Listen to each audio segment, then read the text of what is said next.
مشاهدي اس بي اي، اهلا بكم. في العناوين: الصين في المريخ، لم يدعوه الى العيد فقتلهم، الغسالة الغدارة، واصدقاء الدماغ.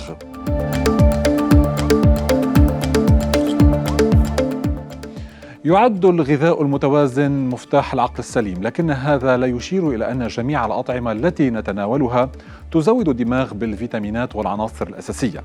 لابد من التركيز على بعض الأطعمة المفضلة في عملية تعزيز الوظائف الفكرية وقدرات التعلم لدى الأفراد، أبرزها الأسماك الدهنية لاحتوائها على أحماض أوميغا 3 الدهنية، القهوة التي تعزز اليقظة والمزاج، طبعا الشوكولاتة الداكنة مهمة جدا لصحة الدماغ والذاكرة، المكسرات تلعب دورا في تحسين الإدراك، وأخيرا بذور اليقطين التي تحتوي على المغنيسيوم والحديد والزنك والنحاس، إضافة إلى مضادات الأكسدة.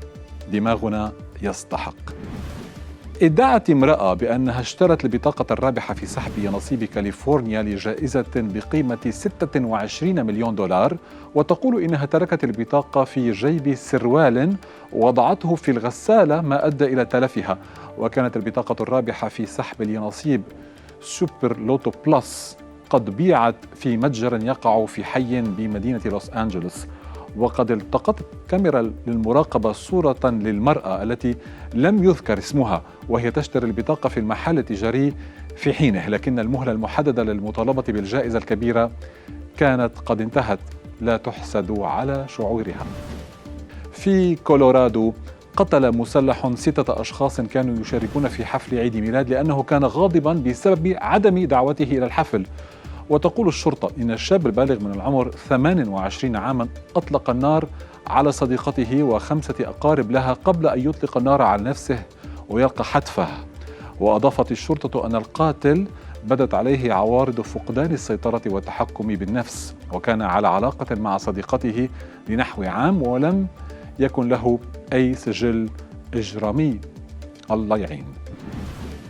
أعلنت وسائل إعلام حكومية صينية أن مركبة فضائية هبطت بنجاح على سطح كوكب المريخ.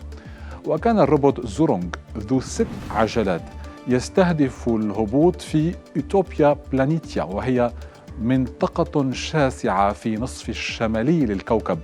وقد استخدمت كبسولة واقية ومظلة هبوط ومنصة صاروخية لمساعدة الروبوت على الهبوط على الكوكب.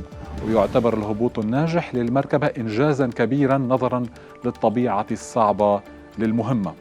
الصين أيضا وأيضا. نلتقي مشاهدينا، شكرا للمتابعة.